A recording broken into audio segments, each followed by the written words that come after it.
তারপরে নুপুর শর্মা। আমরা বিজেপি কোন ধর্ম কোন সম্প্রদায় আঘাত পাক এ কাজ বিজেপি করে না।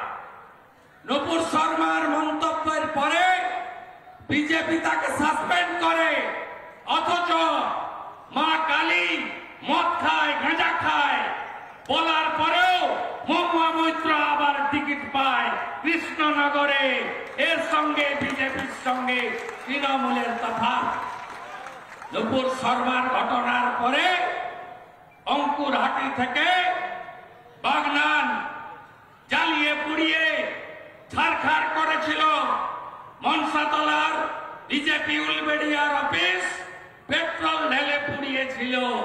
3 সপ্তাহ হয়ে গেছে, কেউ নামেনি রাস্তায়। মমতা ব্যানার্জির টুপি পরতে কেউ রাজি নয়। সংখ্যালঘু সংখ্যাগুরু সবাই বুঝে নিয়েছেন মমতা ব্যানার্জি মিথ্যে কথা ছাড়া একটা সত্যি কথা বলে না। আর ভোট ব্যাংকের রাজনীতি করেন, বিভাজনের রাজনীতি করেন, সাধারণ মানুষের জন্য কাজ করেন না। তাই সিএ দিয়েছে। এবারে মোদিজিকে তৃতীয়বার আনলে কি হবে জানেন তো? এটা আমার ব্যক্তিগত মত। আমি অমিত শাহের ভাষণ শুনছিলাম। জম্মু কাশ্মীর ডিলিমিটেশন নিয়ে বলছিলেন আমি 24টা আসন জম্মু কাশ্মীরের ফাঁকা রাখলাম, পাক অকুপাই কাশ্মীর। ওটাকে দেশের মধ্যে কাশ্মীরে যুক্ত করলে ওখান থেকে 24 জন মিলে আমাদের ভবিষ্যতে জিতবে। পিওকে কারা কারা চান ভারতে ফিরুক? সবাই চান তো? তাহলে ফির একবার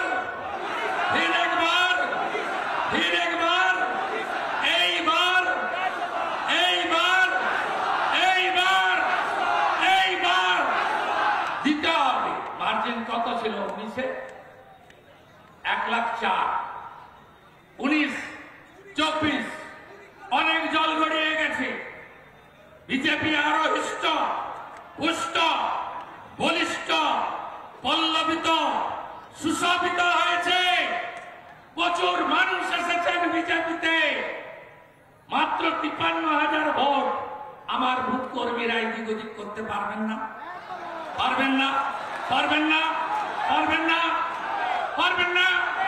তাহলে সিট মোদিজিকে দিচ্ছি, আমরা দিচ্ছি। 400-র মধ্যে হাওড়া থাকছে। রামনবমীর মিছিলে মনে আছে গত বছর হিলছোড়া पीएम बस्ती शामीम अहमद कहाँ है? शामीम अहमद अब कहाँ है? अब अंदर में है। এবারের মিছিলে আমি থাকবো।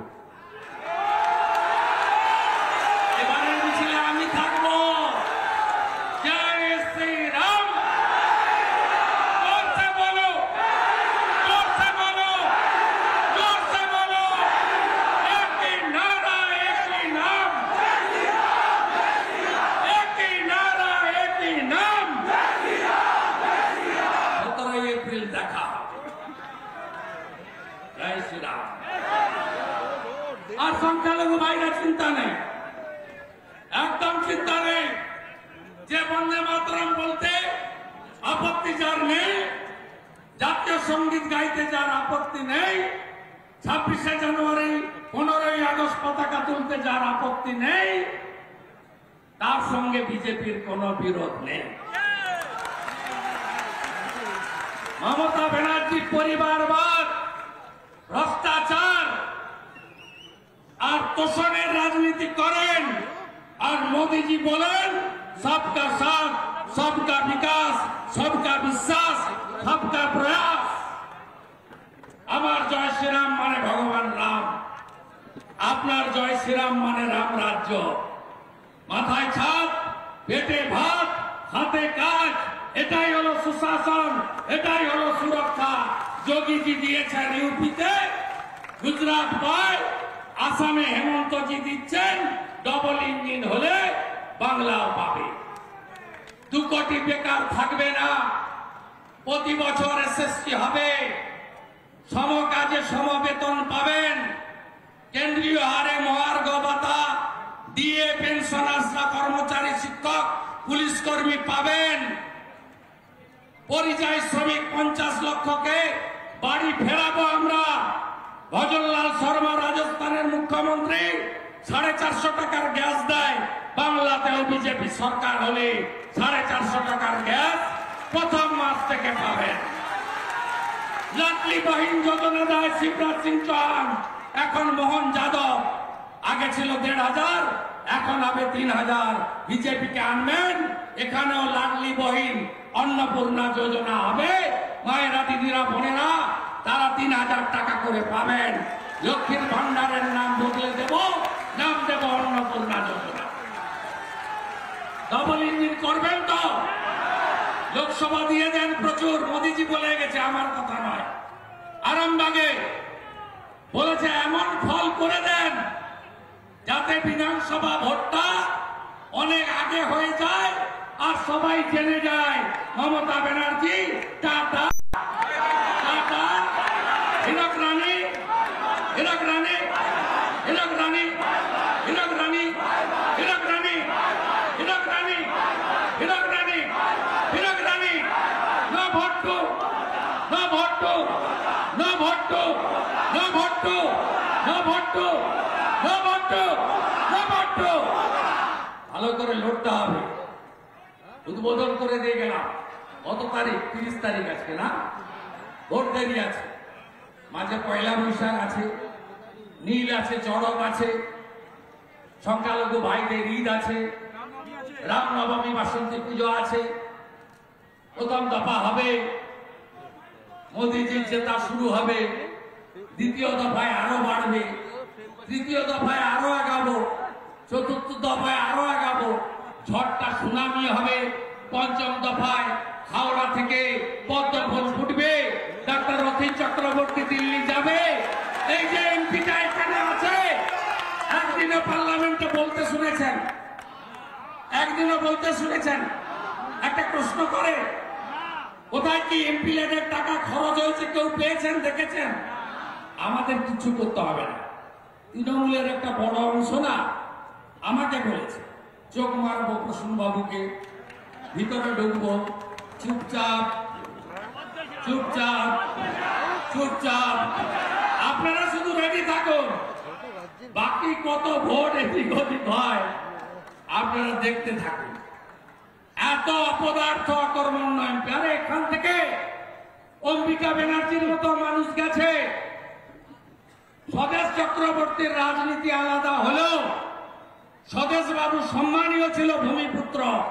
এবারে আমরা সকলের প্রাতঃস্মরণীয় ডাক্তার ভোলানাথ চক্রবর্তীর সুপুত্র, হাওড়ার ভূমিপুত্র ডাক্তার রথীন চক্রবর্তীকে মোদীজি দিয়েছেন। স্বদেশ বাবুর আসন যদি অম্বিকা বাবুকে দিয়ে থাকে, মাঝখানটা অ্যাক্সিডেন্ট, ওটা ভুলে যান। তাই হাওড়ার ভূমিপুত্রই দিল্লি যাক। হাওড়া আমাদের রাজ্যের নয়, দেশের সবচেয়ে প্রাচীন শহর। 500 বছরের পুরনো এই শহর। গঙ্গার পাড়ে জুট মিল, কত ইন্ডাস্ট্রি ছিল। বিহার, ঝাড়খণ্ড, পূর্বাঞ্চলের লোকেরা কাজ করতে আসতো, আর এখন এখানকার লোকেরা গিয়ে পূর্বাঞ্চলে কাজ করে। সব শ্মশান হয়ে গেছে। সিপিএম এর ইনকিলাব জিন্দাবাদ, হরতাল, সিআইটিউ জিন্দাবাদ। লগনদেও সিং অর্ধেক করে দিয়েছিলেন। লগনদেও সিং এখন কোন দলে? বোতল নতুন, মদ পুরানো, সবগুলো এক জায়গায় ভিড়েছে। তাই এই তৃণমূলকে এবারে বিসর্জন দিতে হবে। আমি অনেক সময় দিচ্ছি, অনেকগুলো রোড শো করবো, এ তো হেডের নিচে। আপনারা ভোট করবেন বুথে, ভোটার লিস্টটা দেখবেন, লিস্টটা ভালো করে ফেলবেন, জনসম্পর্ক তৈরি করবেন, ভুয়া ভোটার থাকলে এখন থেকে চিহ্নিত করবেন, যাতে একটাও মাছি গলতে না পারে। আর চটি পুলিশ থাকছে না, 6 জন করে কেন্দ্রীয় পুলিশ থাকবে। ওই কৈলাস, ওদিকে গুলশান, এদিকে গৌতম চৌধুরী, একটু ভদ্রভাবে চলবে। দিন খুব খারাপ আসছে। চিরদিন কারো সমান নাহি যায়। বাড়াবাড়ি করলে আগে ভোট এলেই এই চ্যানেলগুলো দেখাতো কেষ্টমন্ডল, গুড় বাতাসা, চড়াম উন্নয়ন দাঁড়িয়ে আছে। কেষ্ট এখন কোথায়? সকন্যা তিহারে গড়াগড়ি যায়। আরে গুছিয়ে রাখুন না, সব যদি লোকসভায় করবেন, বিধানসভার আগে কি করবেন? আরে মাফলার গেছে, এবারে তো হাওয়াই চটি। তাড়াহুড়া করছেন কেন? আরে নবান্ন থেকে তাড়াবেন তো, এই লড়াইটাকে টেনে নিয়ে যেতে হবে তো। সবাই বলে 2 বছর, আমি বলি 1 বছর। এমন রেজাল্ট দিন যাতে 1 বছরের মধ্যে ধপ করে ফেলে দিতে পারে, ধপ করে। তাই আমার বিরাট মা বোনেরা আছেন, সন্দেশখালীর বদলা হবে তো? বদলা হবে? মাঝরাতে পিঠে খাওয়া বন্ধ হবে তো? বদলা হবে? শাহজাহানরা যা করেছে, আমার দেবী মা দুর্গা, মা ভবানীরা, মায়েরা এটাকে সমর্থন করেন? সমর্থন যদি না করেন, শাহজাহানের পার্টি তৃণমূলকে এই নির্বাচনে উচিত শিক্ষা দিতে হবে, যাতে আর কোন বাড়ির মহিলাকে এই ধরনের ঘটনার শিকার না হয়। ভারতীয় জনতা পার্টি তার নির্বাচনে প্রার্থী তালিকায় দেখেছেন, চাকরি দুর্নীতির বিরুদ্ধে সবচেয়ে বড় যিনি লড়াই দিয়েছেন, জুডিশিয়ারিতে তার চেয়ারে বসে অভিজিৎ গাঙ্গুলি, তিনি তমলুকে নরেন্দ্র মোদীর প্রার্থী। সন্দেশখালীর প্রতিবাদী মুখ, দলিত কন্যা, সাধারণ দরিদ্র পরিবারের এক লড়াকু মহিলা বোন রেখা পাত্র মহোদয়া, তিনি বসিরহাটে প্রার্থী। এটা বিজেপিতেই সম্ভব। সিপিএম এর কথা বলবো? সিপিএম এর কথা বলে কোনো লাভ আছে? মীনাক্ষী শতরূপ সায়নদেরকে ছেড়ে দেয় মার্কেটে, এখানে সব্যসাচী বাবুকে দাঁড়িয়ে দিয়েছে। এখন এরা এখানে বলে চোর ধরো, জেল ভরো। আর মীনাক্ষীর জ্যাঠা সীতারাম ইয়েচুরি পাটনা, মুম্বাই, বাঙ্গালোর, দিল্লিতে গিয়ে একসঙ্গে কয়লা ভাইপোর সঙ্গে ইটিং, মিটিং, সিটিং, ফিটিং করেন। তাই এই সিপিএম অস্তিত্বহীন ভোট কাটার জন্য দাঁড়িয়েছে। যাদবপুরে ভোট কাটবে কার? আমাদের। ঘুরে বেড়াচ্ছে ওই জন্য। এরা নো ভোট টু মোদি করে, এরা তৃণমূলকে আনতে চায়। হাওড়াতে ভোট কাটার জন্য দাঁড়িয়েছে। আর এদের নেতারা সেকুলার বলে। আর মোহাম্মদ সেলিম ভোটার লিস্টটা খুঁজে দেখে কোথায় মুসলিম ভোট বেশি, সংখ্যালঘু বেশি। মোহাম্মদ সেলিমের বাড়ি কোথায়? উত্তর কলকাতায়। কলকাতার নেতা, রাজ্যের সম্পাদক। কেন দক্ষিণ কলকাতা, উত্তর কলকাতায় দাঁড়ায়নি? আগে রায়গঞ্জে দাঁড়িয়েছিল। মুসলিম ভোট 50%, এবারে মুর্শিদাবাদে গেছে 70% মাইনরিটি ভোট আছে বলে। তাই সবচেয়ে বড় সাম্প্রদায়িক হচ্ছে সিপিআইএম পার্টি। কে কে সমর্থন করে?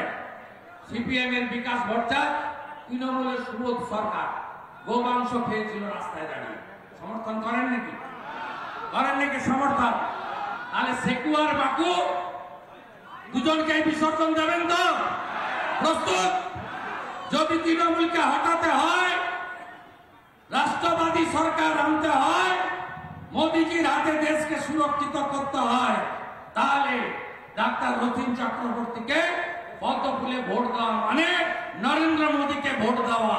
এ ভোটটা মোদীর ভোট, মোদীজির ভোট।